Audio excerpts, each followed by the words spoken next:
तुम ही सजन सुहेले। राखो राखन हार दयाला,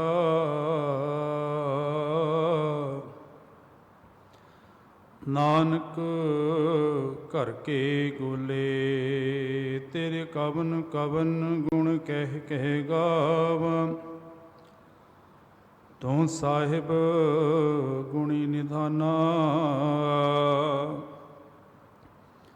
तुमरी महिमा बरन न सको, तू ठाकुर ऊंच भगवान। तुमरी महिमा बरन न सको, तू ठाकुर ऊंच भगवान। जुगो जुग अटल चवर छत्र तख्त दे मालिक, हाजरा हजूर ज़ारा ज़हूर शब्द गुरु। सतगुरां दी पावन पवित्र निगी गोद अंदर जुड़ बैठे सतसंगी जनों, वड्डियां भागां वाले हो। ਅੰਮ੍ਰਿਤ ਵੇਲੇ ਤੋਂ ਪਾਵਨ ਦਰਬਾਰ ਦੀਆਂ ਹਾਜ਼ਰੀਆਂ ਭਰ ਕੇ ਜਨਮ ਸਫਲਾ ਕਰ ਰਹੇ ਹੋ। ਲੜੀਵਾਰ ਵਿਚਾਰ ਦੇ ਵਿੱਚੋਂ ਬਾਬਾ ਫਰੀਦ ਸਾਹਿਬ ਜੀ ਦੇ ਪਾਵਨ ਸਲੋਕਾਂ ਦੀ ਵਿਚਾਰ ਆਰੰਭੀ ਹੋਈ ਹੈ। ਸਾਧ ਸੰਗਤ, ਅੱਜ ਦੇ ਇਹ ਪਾਵਨ ਸਲੋਕ ਨੰਬਰ 31 ਔਰ 32 ਨੰਬਰ ਸਲੋਕ ਦੀ ਵਿਚਾਰ ਕਰਨੀ ਹੈ।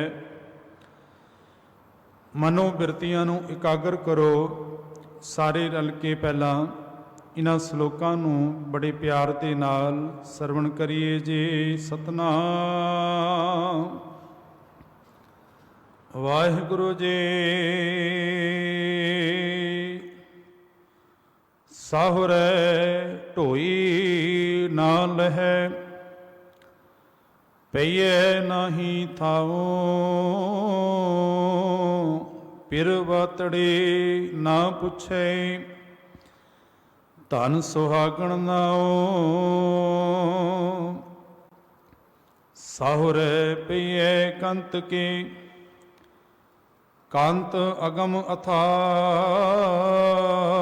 ਨਾਨਕ ਸੋ ਸੁਹਾਗਣੀ, ਜੋ ਭਾਵੇ ਵਿਪਰਵਾਹ। ਨਾਨਕ ਸੋ ਸੁਹਾਗਣੀ, ਜੋ ਭਾਵੇ ਵਿਪਰਵਾਹ। ਵਾਹਿਗੁਰੂ ਜੀ ਕਾ ਖਾਲਸਾ, ਵਾਹਿਗੁਰੂ ਜੀ ਕੀ ਫਤਿਹ। ਪਰਮ ਸਨਮਾਨਯੋਗ ਸਾਧ ਸੰਗਤ ਜੀ, ਅੱਜ ਦੇ ਇਹ ਪਾਵਨ ਸਲੋਕ 31 ਨੰਬਰ ਸਲੋਕ ਬਾਬਾ ਫਰੀਦ ਸਾਹਿਬ ਜੀ ਦਾ ਹੈ ਔਰ 32 ਨੰਬਰ ਸਲੋਕ ਉਸੇ ਸਲੋਕ ਦੀ ਵਿਆਖਿਆ ਗੁਰੂ ਨਾਨਕ ਸੱਚੇ ਪਾਤਸ਼ਾਹ ਮਹਾਰਾਜ ਨੇ ਕੀਤੀ ਹੈ। ਧੰਨ ਬਾਬਾ ਫਰੀਦ ਸਾਹਿਬ ਜੀ ਨੇ ਜੋ ਅੱਜ ਦੇ ਸਲੋਕ ਦੇ ਅੰਦਰ ਰਹਿਮਤ ਕਰਕੇ ਸਮਝਾਏ।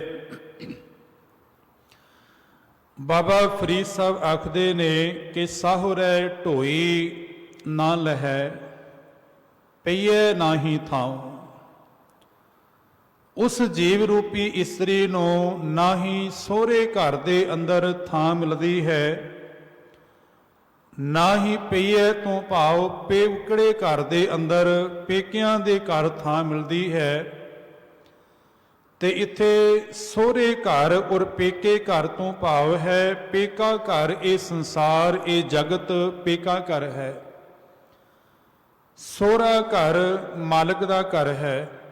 ਤੇ ਕੇਵਲ ਇਹ ਇਸਤਰੀ ਵਾਸਤੇ ਨਹੀਂ, ਇਹ ਸਾਰੀ ਮਨੁੱਖਤਾ ਵਾਸਤੇ ਇਹ ਪਾਵਨ ਉਪਦੇਸ਼ ਹੈ।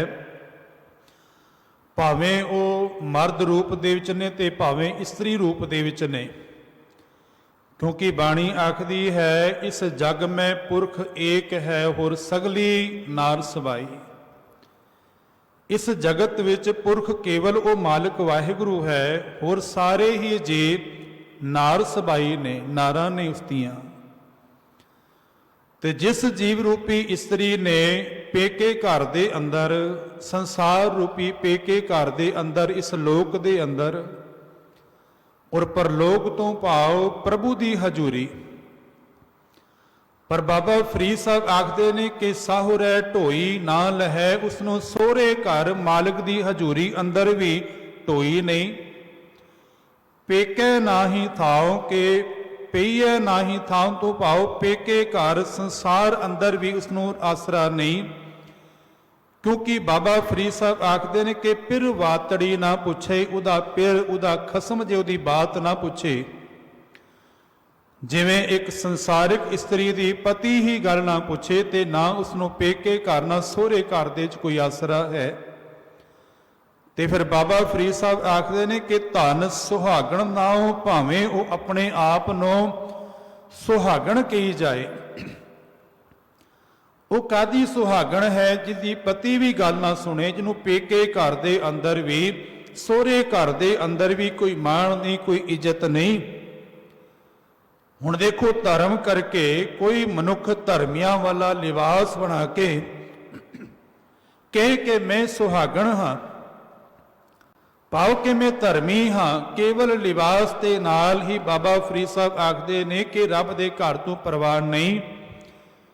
ਜੇ ਤੇਰੇ ਅੰਦਰ ਉਹ ਸੁਹਾਗ ਰੂਪੀ ਜੀਵ ਰੂਪੀ ਇਸਤਰੀ ਦੇ ਗੁਣ ਨਹੀਂ ਤੇ ਬਾਹਰੋਂ ਜਿਤਨਾ ਮਰਜ਼ੀ ਤੂੰ ਲਿਬਾਸ ਤੇਰਾ ਧਰਮੀਆਂ ਵਾਲਾ ਹੋਏ, ਇੱਕ ਆਸਤਕਾਂ ਵਾਲਾ ਹੋਏ, ਜੇ ਹਿਰਦੇ ਅੰਦਰ ਰੱਬੀ ਪਿਆਰ ਨਹੀਂ, ਪ੍ਰਭੂ ਦੀ ਪ੍ਰੀਤ ਨਹੀਂ, ਤੇ ਤੇਰਾ ਬਾਹਰ ਦਾ ਕੀਤਾ ਹੋਇਆ ਲਿਬਾਸ, ਤੇਰੇ ਬਾਹਰ ਦੇ ਚਿੰਨ੍ਹ ਧਾਰਨ ਕੀਤੇ ਹੋਏ ਵੀ ਬੇਅਰਥ ਨੇ।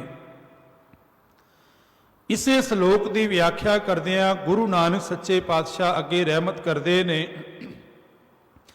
ਮਹਾਰਾਜ ਆਖਦੇ ਨੇ ਕਿ ਸਾਹੁਰੈ ਪਈਐ ਕੰਤ ਕੀ, ਕੰਤ ਅਗਮ ਅਥਾ। ਜੋ ਕੰਤ ਹੈ, ਮਾਲਕ ਹੈ, ਉਹ ਅਗਮ ਹੈ, ਅਪਹੁੰਚ ਹੈ। ਅਥਾਹ ਤੋਂ ਭਾਵ ਬਹੁਤ ਡੂੰਘਾ ਹੈ, ਬਹੁਤ ਵਿਸ਼ਾਲ ਹੈ। ਪਰ ਜੇ ਜੀਵ ਰੂਪੀ ਇਸਤਰੀ ਇਸ ਪੇਕੇ ਔਰ ਸਹੁਰੇ ਘਰ ਦੇ ਅੰਦਰ ਕੰਤ ਦੀ ਬਣ ਕੇ ਰਹਿ ਜਾਏ, ਆਪਣੇ ਮਾਲਕ ਦੀ, ਆਪਣੇ ਪਤੀ ਦੀ ਬਣ ਕੇ ਰਹਿ ਜਾਏ, ਤੇ ਸਤਿਗੁਰੂ ਗੁਰੂ ਨਾਨਕ ਸੱਚੇ ਪਾਤਸ਼ਾਹ ਆਖਦੇ ਨੇ ਕਿ ਪਈਐ ਸਾਹੁਰੈ ਪਈਐ ਕੰਤ ਕੀ, ਜਿਹੜੀ ਕੰਤ ਦੀ ਮਾਲਕ ਦੇ ਚਰਨਾਂ ਦੇ ਨਾਲ ਜੁੜ ਗਈ। ਕਿਉਂਕਿ ਕੰਤ ਜਿਹੜਾ ਹੈ ਉਹ ਅਗਮ ਹੈ, ਅਥਾਹ ਹੈ, ਉਹ ਅਪਹੁੰਚ ਹੈ, ਤੇ ਉਹ ਮਾਲਕ ਭੁੱਲਣ ਜੀਵ ਰੂਪੀ ਇਸਤਰੀਆਂ ਨੂੰ ਵੀ, ਭਾਵ ਕਿ ਉਹਨਾਂ ਮਨੁੱਖਾਂ ਨੂੰ ਵੀ ਬਖਸ਼ ਕੇ ਆਪਣੇ ਚਰਨਾਂ ਨਾਲ ਲਾ ਲੈਂਦਾ ਹੈ, ਉਹਨਾਂ ਨੂੰ ਬਖਸ਼ ਦਿੰਦਾ ਹੈ। ਕੌਣ? ਜੋ ਮਾਲਕ ਦੇ ਚਰਨਾਂ ਦੇ ਨਾਲ ਜੁੜ ਗਈਆਂ। ਤੇ ਗੁਰਦੇਵ ਪਾਤਸ਼ਾਹ ਫਿਰ ਆਖਦੇ ਨੇ, ਨਾਨਕ ਸੋ ਸੁਹਾਗਣੀ। ਉਹ ਜੀਵ ਰੂਪੀ ਇਸਤਰੀ ਫਿਰ ਸੁਹਾਗਣ ਹੈ ਜੋ ਭਾਵੈ ਵੇ ਪ੍ਰਵਾਹ, ਜੋ ਵੇ ਪ੍ਰਵਾਹ ਪ੍ਰਭੂ ਨੂੰ ਪਾ ਕੇ, ਭਾਵ ਕਿ ਜੋ ਮਾਲਕ ਦੇ ਹੁਕਮ ਦੇ ਵਿੱਚ, ਪ੍ਰਭੂ ਦੀ ਰਜ਼ਾ ਦੇ ਜਿਹਨੂੰ ਤੁਰਨ ਦਾ ਢੰਗ ਆ ਗਿਆ, ਮਾਲਕ ਦੇ ਚਰਨਾਂ ਦੇ ਨਾਲ ਜੁੜ ਕੇ ਉਹ ਮਾਲਕ ਪ੍ਰਭੂ ਨੂੰ ਪਾ ਕੇ। ਹੁਣ ਇਹਨਾਂ ਦੋਵਾਂ ਸ਼ਲੋਕਾਂ ਦੇ ਅੰਦਰ ਜੋ ਗੁਰਮਤ ਦਾ ਸਿਧਾਂਤ ਹੈ, ਗੁਰਦੇਵ ਪਾਤਸ਼ਾਹ ਨੇ ਸੁਹਾਗਣ ਦੀ ਗੱਲ ਕੀਤੀ ਤੇ ਨਾਲ ਦੁਹਾਗਣ ਦੀ ਗੱਲ ਕੀਤੀ।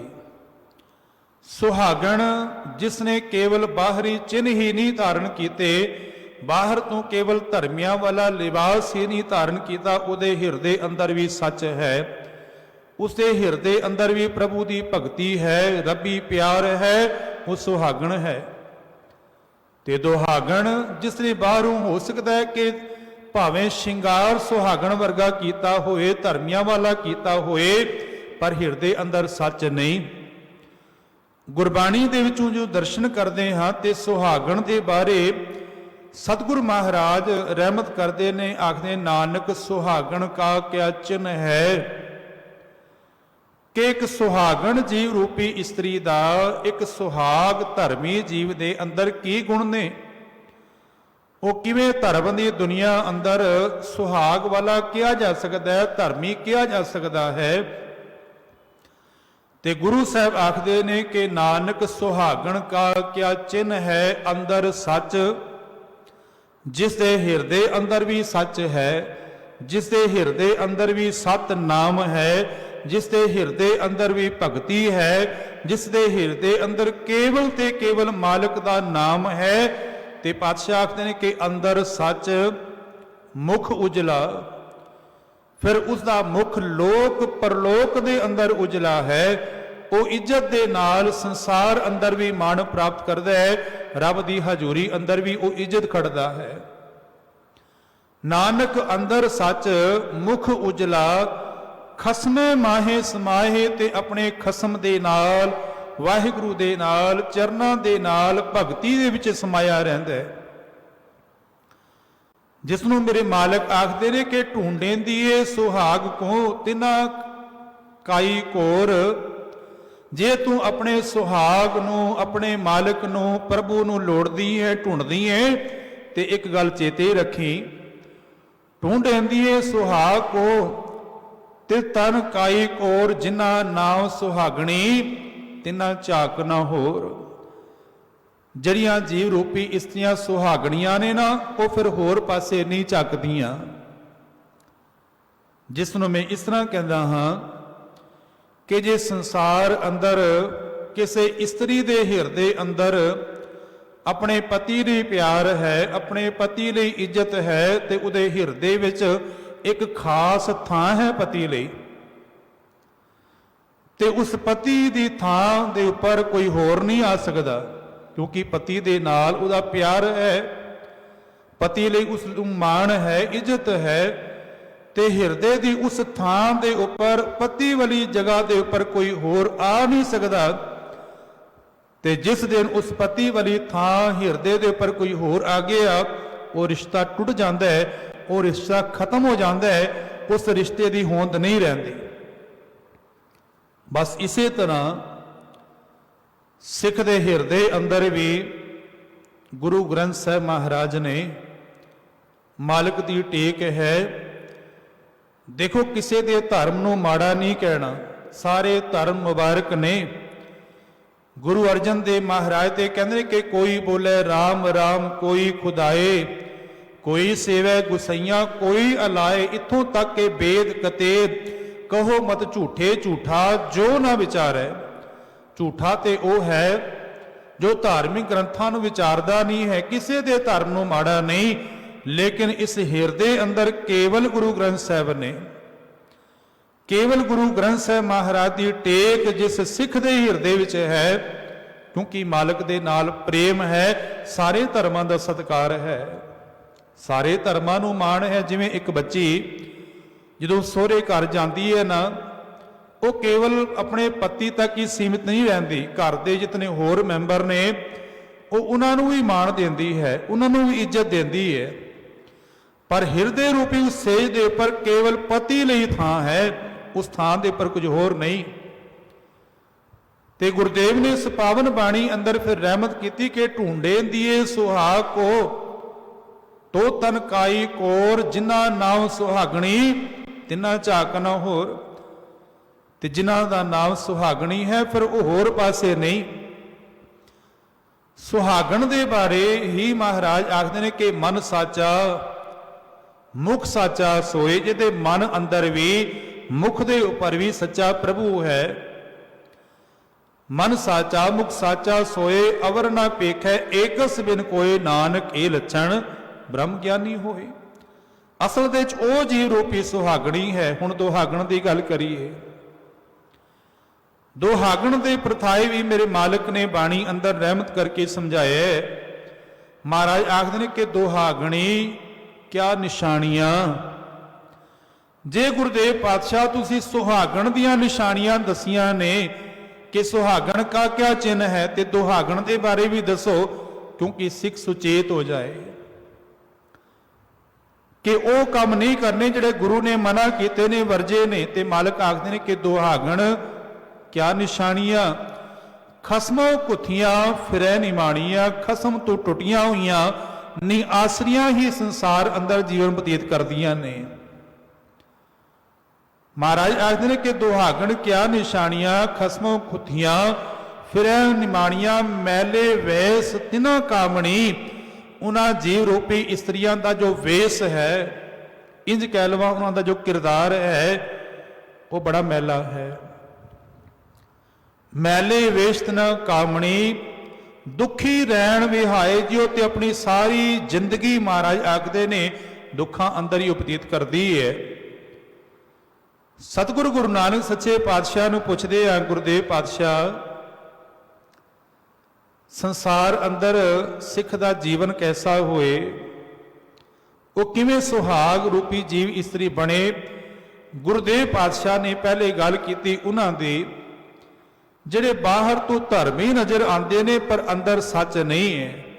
मेरे मालिक का यह पावन बचन आप सारिਆਂ ਨੂੰ याद होएगा। वो आखते ने कि गल्ली असीं चंगियां गल्लां करके असीं बड़े चंगे अखवांदे आ, अपने आप को बड़ा धर्मी अखवांदे आ, अपने आप को बड़ा उच्चा सुच्चा अखवांदे आ। संसार दे अंदर अपनी रूहानियत अपना मान बड़ा उच्चा करके दसते हैं। बाबा नानक आखदे गल्ली असी चंगियां आचारी बुरियां, पर साडा आचार साडा व्यवहार साडा जीवन वो किहड़ा है, वो बुरियां वर्गा है। गल्ली असी चंगियां आचारी बुरियां, मनो कुसुदा कालियां, मन तो बड़ी कुसदियां हाँ, गिरे हो जीवन वालियां हाँ। मनो कुसुदा कालियां बाहर चिटवियां, ते बाहर अपने आप को बड़िया चिट्ठियां अखवांदियां, बाहर अपने तौर के उपर बड़े धर्मी अखवांदे हाँ।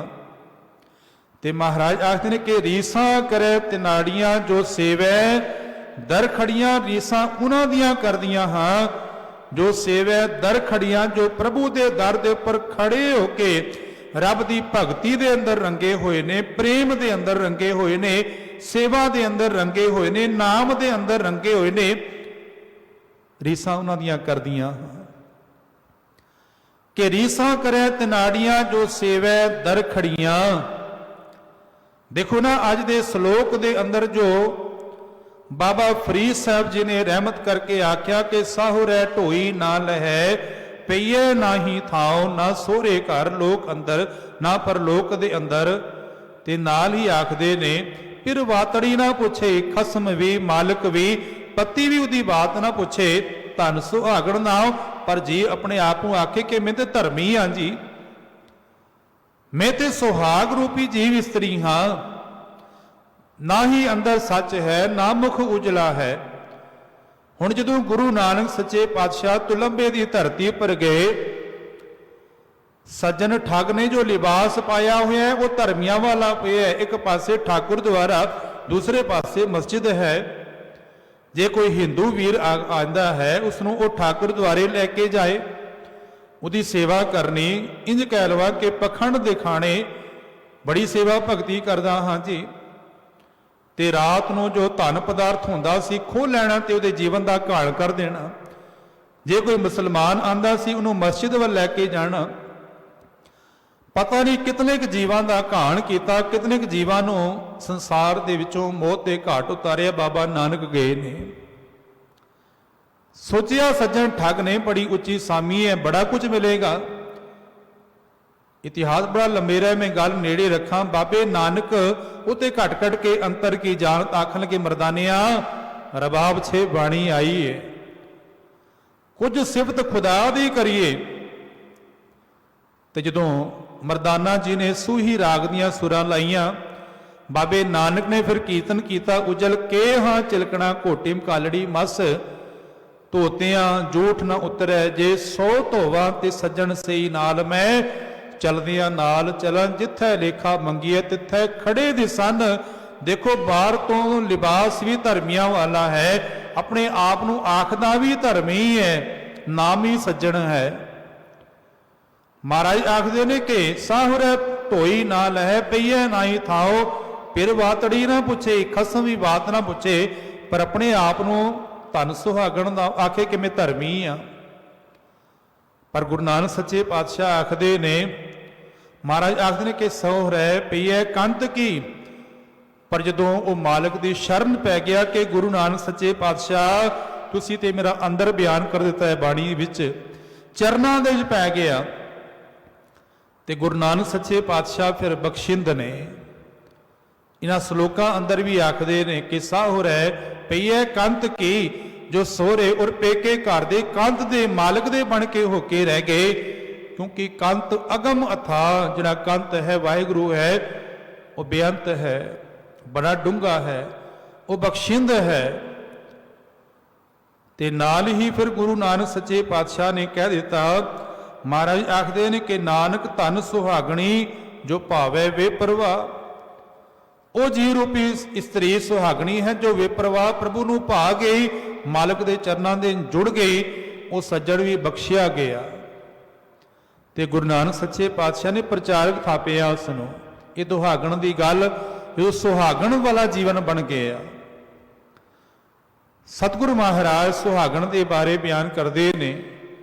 ਮਹਾਰਾਜ ਆਖਦੇ ਨੇ ਕਿ ਸੰਤਾਂ ਕੀ ਹੋਏ ਦਾਸਰੀ, ਇਹ ਅਚਾਰਾ ਸਿਖਰੀ, ਨਾਮ ਜਪਣ ਵਾਲਿਆਂ ਗੁਰਮੁਖਾਂ ਦੀ ਸੰਗਤ ਕਰ, ਸੰਤਾਂ ਦੀ ਦਾਸਰੀ ਬਣ ਕੇ ਰਹਿ।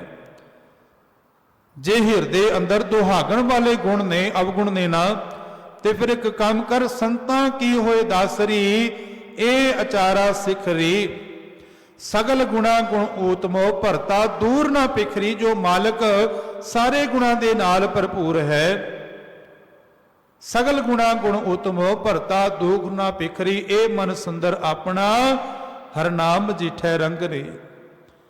ਇਹ ਮਨ ਸੁੰਦਰ ਬਣ ਜਾਏਗਾ ਜਿਸ ਮਾਲਕ ਦੇ ਮਜੀਠ ਰੰਗ ਦੇ ਵਿੱਚ, ਪ੍ਰਭੂ ਦੇ ਪ੍ਰੇਮ ਦੇ ਰੰਗ ਦੇ ਵਿੱਚ ਜੀਵ ਤੂੰ ਰੰਗਿਆ ਜਾਏਗਾ। ਭਰਤਾ ਕਹੇ ਸੋ ਮਾਨੀਐ, ਜੋ ਮਾਲਕ ਪਤੀ ਕਹੇਗਾ, ਰੱਬ ਕਹੇਗਾ, ਗੁਰੂ ਆਖੇਗਾ, ਭਰਤਾ ਕਹੇ ਸੋ ਮਾਨੀਐ, ਇਹ ਤੰਬੋਲਾ ਖਾਏ ਰੇ। ਫਿਰ ਉਹ ਨਾਮ ਰੂਪੀ ਤੰਬੋਲਾ ਖਾ ਲੈ। ਉਹ ਨਾਮ ਰੂਪੀ ਉਪਦੇਸ਼ ਨੂੰ ਆਪਣੇ ਜੀਵਨ ਦਾ ਸ਼ਿੰਗਾਰ ਬਣਾ ਲੈ। ਤੇ ਪਾਤਸ਼ਾਹ ਆਖਦੇ ਨੇ ਕਿ ਤਾਂ ਉਹ ਜੀ ਰੂਪੀ ਇਸਤਰੀ ਸੁਹਾਗਣ ਹੈ, ਕਿਉਂਕਿ ਮੈਂ ਬੋਰੀ ਮੇਰਾ ਰਾਮ ਪਤਾਰ। ਮੈਂ ਬੋਰੀ ਹਾਂ ਅਵਗੁਣਾ ਕਰਕੇ, ਮੇਰਾ ਰਾਮ ਪਤਾਰ ਰਚ ਰਚ ਤਾਂ ਕੋ ਕਰੋ ਸ਼ਿੰਗਾਰ। ਭਲੇ ਨਿੰਦੋ ਭਲੇ ਨਿੰਦੋ ਭਲੇ ਨਿੰਦੋ ਲੋਗ, ਤਨ ਮਨ ਰਾਮ ਪਿਆਰੇ ਜੋਗ। ਮੈਂ ਆਪਣਾ ਤਨ ਮਨ ਰਾਮ ਪਿਆਰੇ ਦੇ ਚਰਨਾਂ ਦੇ ਭੇਟਾ ਕਰ ਦਿੱਤਾ ਹੈ। ਗੁਰੂ ਨਾਨਕ ਸੱਚੇ ਪਾਤਸ਼ਾਹ ਦੀ ਸ਼ਰਨ ਦੇ ਵਿੱਚ ਬਾਬਾ ਬੁੱਢਾ ਜੀ, ਜਿਨ੍ਹਾਂ ਦਾ ਨਾਮ ਬੁੱਢਾ ਜੀ ਹੈ, ਪਹਿਲਾਂ ਬੁੱਢਾ ਸੀ, 12 ਸਾਲ ਦੀ ਉਮਰ ਦੇ ਵਿੱਚ ਆਏ ਸਨ। ਬੜੀ ਸੇਵਾ, ਬੜਾ ਨਾਮ ਜਪਿਆ ਉਹਨਾਂ ਨੇ। ਗੁਰੂ ਅੰਗਦ ਦੇਵ ਮਹਾਰਾਜ ਗੁਰਤਾ ਗੱਦੀ ਪਰ ਬਿਰਾਜਮਾਨ ਹੋਏ। ਬਾਬਾ ਬੁੱਢਾ ਜੀ ਹੱਥ ਜੋੜ ਕੇ ਖੜੇ ਹੋਏ। ਗੁਰੂ ਨਾਨਕ ਸੱਚੇ ਪਾਤਸ਼ਾਹ ਨੇ ਇੱਕ ਬਚਨ ਕੀਤਾ ਜੋ ਪੁਰਾਤਨ ਜਨਮ ਸਾਖੀ ਵਿੱਚ ਲਿਖਿਆ ਹੈ। ਮਹਾਰਾਜ ਆਖਣ ਲੱਗੇ, ਬੁੱਢਿਆ ਤੇਰੇ ਤੋਂ ਓਲੇ ਨਾ ਹੋਸਾਂ, ਮੈਂ ਤੇਰੇ ਤੋਂ ਓਲੇ ਨਹੀਂ ਹੋਵਾਂਗਾ, ਇਹ ਮੇਰਾ ਵਾਅਦਾ ਹੈ, ਤੇਰੇ ਨਾਲ ਇਕਰਾਰ ਹੈ। ਤੇ ਬਾਬਾ ਬੁੱਢਾ ਜੀ ਨੇ 125 ਸਾਲ ਉਮਰ ਭੋਗੀ ਹੈ। ਗੁਰੂ ਨਾਨਕ ਸੱਚੇ ਪਾਤਸ਼ਾਹ ਹਿਆਤੀ ਕਰਕੇ ਸਰੀਰ ਕਰਕੇ ਚਲੇ ਗਏ। ਫਿਰ ਗੁਰੂ ਨਾਨਕ ਸੱਚੇ ਪਾਤਸ਼ਾਹ ਗੁਰੂ ਅੰਗਦ ਦੇਵ ਮਹਾਰਾਜ ਦੇ ਰੂਪ ਦੇ ਵਿੱਚ, ਫਿਰ ਗੁਰੂ ਅਮਰਦਾਸ ਮਹਾਰਾਜ ਦੇ ਰੂਪ ਦੇ ਵਿੱਚ, ਗੁਰੂ ਰਾਮਦਾਸ ਸੱਚੇ ਪਾਤਸ਼ਾਹ ਦੇ ਰੂਪ ਦੇ ਵਿੱਚ, ਗੁਰੂ ਅਰਜੁਨ ਦੇਵ ਮਹਾਰਾਜ ਦੇ ਰੂਪ ਦੇ, ਤੇ ਧੰਨ ਗੁਰੂ ਹਰਗੋਬਿੰਦ ਸਾਹਿਬ ਮਹਾਰਾਜ ਦੇ ਰੂਪ ਦੇ ਵਿੱਚ, ਤੇ ਆਖਣ ਲੱਗੇ ਧੰਨ ਗੁਰੂ ਹਰਗੋਬਿੰਦ ਸਾਹਿਬ ਮਹਾਰਾਜ ਨੂੰ ਮੇਰਾ ਅਖੀਰ ਸੰਭਾਲ ਲੈਣਾ, ਕਿਉਂਕਿ ਤੁਸੀਂ ਕਿਹਾ ਸੀ ਮਾਲਕ ਜੀ ਤੇਰੇ ਤੋਂ ਓਲੇ ਨਾ ਹੋਸਾਂ। ਧੰਨ ਗੁਰੂ ਹਰਗੋਬਿੰਦ ਸਾਹਿਬ ਮਹਾਰਾਜ ਨੂੰ ਸ਼ਸਤਰ ਔਰ ਸ਼ਾਸਤਰ ਦੀ ਸਿੱਖਿਆ ਦੇਣ ਵਾਲਾ ਕੋਈ ਹੋਰ ਨਹੀਂ, ਬਾਬਾ ਬੁੱਢਾ ਜੀ ਹੀ ਨੇ। ਮੈਂ ਗੱਲ ਨੇੜੇ ਰੱਖਾਂ, ਧੰਨ ਗੁਰੂ ਹਰਗੋਬਿੰਦ ਸਾਹਿਬ ਮਹਾਰਾਜ ਅਖੀਰ ਵੇਲੇ ਜਦੋਂ ਬੀੜ ਸਾਹਿਬ ਆ ਗਏ, ਜਿੱਥੇ ਬਾਬਾ ਬੁੱਢਾ ਜੀ ਅਖੀਰ ਵੇਲੇ ਆਪਣਾ ਜੀਵਨ ਗੁਜ਼ਾਰ ਰਹੇ ਸਨ, ਜਿੱਥੇ ਪੈਲੀਆਂ ਸਨ, ਜਿੱਥੇ ਉਹ ਆਪ ਖੇਤੀਬਾੜੀ ਕਰਿਆ ਕਰਦੇ ਸਨ, ਜਦੋਂ ਬੁਲਾਵਾ ਭੇਜਿਆ ਤੇ ਧੰਨ ਗੁਰੂ ਹਰਗੋਬਿੰਦ ਸਾਹਿਬ ਮਹਾਰਾਜ ਆਏ, ਗੁਰੂ ਕੇ ਸਿੱਖ ਆਏ। ਸਾਰੀ ਰਾਤ ਗੁਰਮਤਿ ਦੀਆਂ ਵਿਚਾਰਾਂ ਹੁੰਦੀਆਂ ਰਹੀਆਂ, ਬ੍ਰਹਮ ਗਿਆਨ ਦੀਆਂ ਗੱਲਾਂ ਹੁੰਦੀਆਂ ਰਹੀਆਂ। ਤੇ ਬਾਬਾ ਭਾਈ ਬਿਧੀ ਚੰਦ ਜੀ ਨੇ ਬਾਬਾ ਬੁੱਢਾ ਜੀ ਨੂੰ ਕਿਹਾ ਕਿ ਬਾਬਾ ਬੁੱਢਾ ਜੀ ਇੱਕ ਰਹਿਮਤ ਕਰੋ, ਸਿੱਖੀ ਕਿਵੇਂ ਕਮਾਈ ਜਾਏ, ਕੁਝ ਉਪਦੇਸ਼ ਦਿਓ। ਤੇ ਬਾਬਾ ਬੁੱਢਾ ਜੀ ਆਖਣ ਲੱਗੇ ਕਿ ਸੂਰਜ ਧੰਨ ਗੁਰੂ ਹਰਗੋਬਿੰਦ ਸਾਹਿਬ ਮਹਾਰਾਜ ਦੇ ਸਾਹਮਣੇ ਮੇਰੀ ਕਿਰਨਾਂ ਦੀ ਕੀ ਔਕਾਤ ਹੈ। ਗੁਰੂ ਹਰਗੋਬਿੰਦ ਸਾਹਿਬ ਮਹਾਰਾਜ ਸੂਰਜ ਦੀ ਤਰ੍ਹਾਂ ਨੇ, ਤੇ ਅਸੀਂ ਤੇ ਕਿਰਨਾਂ ਦੀ ਤਰ੍ਹਾਂ ਹਾਂ, ਅਸੀਂ ਦੀਵੇ ਦੀ ਤਰ੍ਹਾਂ ਹਾਂ। ਪਰ ਸਤਿਗੁਰੂ ਮਹਾਰਾਜ ਨੇ ਜਦੋਂ ਇਸ਼ਾਰਾ ਕੀਤਾ ਤੇ ਬਾਬਾ ਬੁੱਢਾ ਜੀ ਨੇ ਇੱਕ ਗੱਲ ਕਹੀ। ਉਹ ਕਹਿਣ ਲੱਗੇ, ਸਿੱਖੋ ਜਪ ਕਰਨਾ, ਤਪ ਕਰਨਾ, ਸੇਵਾ ਕਰਨਾ, ਸਿਮਰਨ ਕਰਨਾ, ਪਰ ਟੇਕ ਗੁਰੂ ਦੀ ਲੈ ਕੇ। ਤੁਹਾਡਾ ਕੀਤਾ ਹੋਇਆ ਜਪ ਤਪ ਸਿਮਰਨ ਬੰਦਗੀ ਉਹ ਤਾਂ ਹੀ ਸਫਲੀ ਹੈ ਜੇ ਟੇਕ ਗੁਰੂ ਦੀ ਹੈ। ਜੇ ਉਹ ਜਪ ਤਪ ਕਰਕੇ ਸਿਮਰਨ ਕਰਕੇ ਬੰਦਗੀ ਕਰਕੇ ਹੰਕਾਰ ਪੈਦਾ ਕੀਤਾ ਨਾ, ਮੇਰੇ ਵਰਗਾ ਤੇ ਜਪੀ ਤਪੀ ਕੋਈ ਨਹੀਂ, ਮੇਰੇ ਵਰਗਾ ਨੇਮੀ ਕੋਈ ਨਹੀਂ, ਬੰਦਗੀ ਵਾਲਾ ਕੋਈ ਨਹੀਂ, ਸੇਵਾ ਵਾਲਾ ਕੋਈ ਨਹੀਂ, ਤੇ ਉਹ ਸਾਰਾ ਕੀਤਾ ਹੋਇਆ ਕਰਮ ਨਿਫਲ ਚਲਾ ਗਿਆ। ਜਿਸ ਨੂੰ ਗੁਰੂ ਤੇਗ ਬਹਾਦਰ ਸੱਚੇ ਪਾਤਸ਼ਾਹ ਆਖਦੇ ਨੇ ਕਿ ਤੀਰਥ ਵਰ ਅਰਦਾਨ ਕਰ, ਮਨ ਮੈਂ ਧਰੈ ਗੁਮਾਨ, ਨਾਨਕ ਨਿਫਲ ਜਾਤੇ ਜਿਉ ਕੁੰਚਰ ਇਸ਼ਨਾ। ਬਾਬਾ ਬੁੱਢਾ ਜੀ ਆਖਣ ਲੱਗੇ ਕਿ ਜਪ ਕਰਨਾ, ਤਪ ਕਰਨਾ, ਸਿਮਰਨ ਕਰਨਾ, ਬੰਦਗੀ ਕਰਨਾ, ਪਰ ਟੇਕ ਇੱਕ ਮਾਲਕ ਦੀ ਲੈ ਕੇ ਰੱਖਣਾ। ਫਿਰ ਤੁਹਾਡਾ ਕੀਤਾ ਹੋਇਆ ਸਿਮਰਨ ਬੰਦਗੀ ਵੀ ਰੱਬ ਦੇ ਘਰ ਦੇ ਵਿੱਚ ਪ੍ਰਵਾਨ ਹੋ ਜਾਏਗੀ। ਉਹ ਕਰਮ ਦੁਹਾਗਣ ਵਾਲੇ ਨਾ ਕਰੀ, ਜਿਸ ਨੂੰ ਬਾਬਾ ਫਰੀਦ ਸਾਹਿਬ ਆਖਦੇ ਨੇ ਕਿ ਸਾਹੁ ਰਹਿ ਢੋਈ ਨਾ ਲਹੈ, ਪਈਐ ਨਾਹੀ ਥਾਉ। ਫਿਰ ਵਾਤੜੀ ਨਾ ਪੁੱਛੇ, ਧਨ ਸੁਹਾਗਣ ਨਾਉ, ਤੇ ਆਪਣੇ ਆਪ ਨੂੰ ਧਰਮੀ ਅਖਵਾਏ। ਆਪਣੇ ਆਪ ਨੂੰ ਆਖੇ ਕਿ ਮੈਂ ਤੇ ਆਗੂ ਹਾਂ, ਮੈਂ ਤੇ ਧਰਮੀ ਆ। ਸਤਿਗੁਰ ਆਖਦੇ ਨੇ ਕਿ ਜਦੋਂ ਤੱਕ ਟੇਕ ਗੁਰੂ ਦੀ ਨਹੀਂ। ਇਹ ਗੱਲ ਕਰਕੇ ਸਮਾਪਤੀ ਕਰਾਂ। ਬਾਬਾ ਫਰੀਦ ਸਾਹਿਬ ਤੇ ਕਬੀਰ ਸਾਹਿਬ ਦਾ ਸਲੋਕ ਹੈ। ਕਬੀਰ ਸਾਹਿਬ ਆਖਦੇ ਨੇ ਕਿ ਕਬੀਰ ਮਹਿੰਦੀ ਕਰਕੇ ਘਾਲਿਆ, ਆਪ ਪਿਸਾਏ ਪਿਸਾਏ, ਤੈ ਸ਼ੈ ਬਾਤ ਨਾ ਪੁੱਛੀਆ, ਕਬੂ ਨਾ ਲਾਈ ਪਾਏ। ਮਹਿੰਦੀ ਦੀ ਤਰ੍ਹਾਂ ਬੜੀ ਘਾਲਣਾ ਕੀਤੀ, ਬੜਾ ਜਪ ਕੀਤਾ, ਤਪ ਕੀਤਾ, ਸਿਮਰਨ ਕੀਤਾ, ਬੰਦਗੀ ਕੀਤੀ।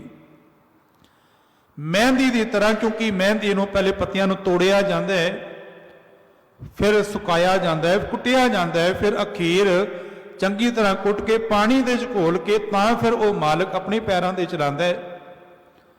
ਪਰ ਕਬੀਰ ਸਾਹਿਬ ਆਖਦੇ ਨੇ ਕਿ ਮਹਿੰਦੀ ਦੀ ਤਰ੍ਹਾਂ ਬੜੀ ਘਾਲਣਾ ਘਾਲੀ, ਪਰ ਤੈਂ ਸ਼ੈ ਬਾਤ ਨਾ ਪੁੱਛਿਆ, ਕਬੂ ਨਾ ਲਾਈ ਪਾਏ। ਪਰ ਮਾਲਕ ਨੇ ਮੇਰੀ ਬਾਤ ਨਹੀਂ ਪੁੱਛੀ, ਆਪਣੇ ਪੈਰਾਂ ਦੇ ਵਿੱਚ ਹੱਥਾਂ ਦੇ ਚ ਲਾਇਆ ਹੀ ਨਹੀਂ।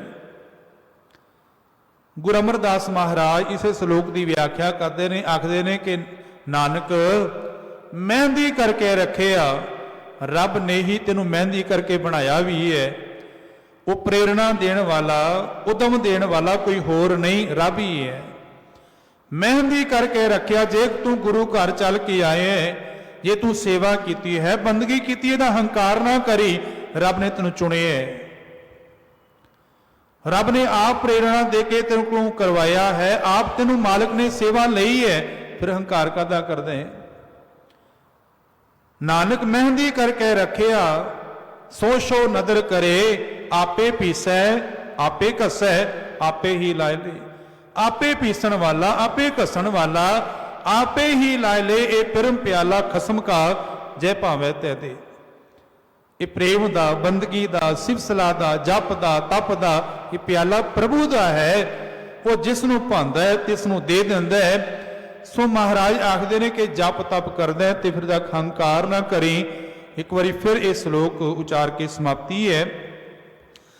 ਬਾਬਾ ਫਰੀਦ ਸਾਹਿਬ ਆਖਦੇ ਨੇ ਕਿ ਸਾਹੁ ਰਹਿ ਢੋਈ ਨਾ ਲਹੈ, ਨਾ ਸਹੁਰੇ ਘਰ ਦੇ ਵਿੱਚ ਮਾਲਕ ਦੇ ਚਰਨਾਂ ਦੇ ਵਿੱਚ ਹਜ਼ੂਰੀ ਦੇ ਥਾਂ ਪਈਐ ਨਾਹੀ ਥਾਉ। ਫਿਰ ਬਾਤੜੀ ਨਾ ਪੁੱਛੇ, ਫਿਰ ਮਾਲਕ ਦੀ ਬਾਤ ਨਾ ਪੁੱਛੇ। ਪਰ ਜੀਵ ਆਖੇ ਕਿ ਮੈਂ ਤੇ ਸੁਹਾਗਣ ਹਾਂ, ਮੈਂ ਤੇ ਧਰਮੀ ਹਾਂ, ਮੈਂ ਤੇ ਜਪ ਕਰਨ ਵਾਲਾ, ਤਪ ਕਰਨ ਵਾਲਾ, ਮੈਂ ਬੰਦਗੀ ਕਰਨ ਵਾਲਾ ਹਾਂ।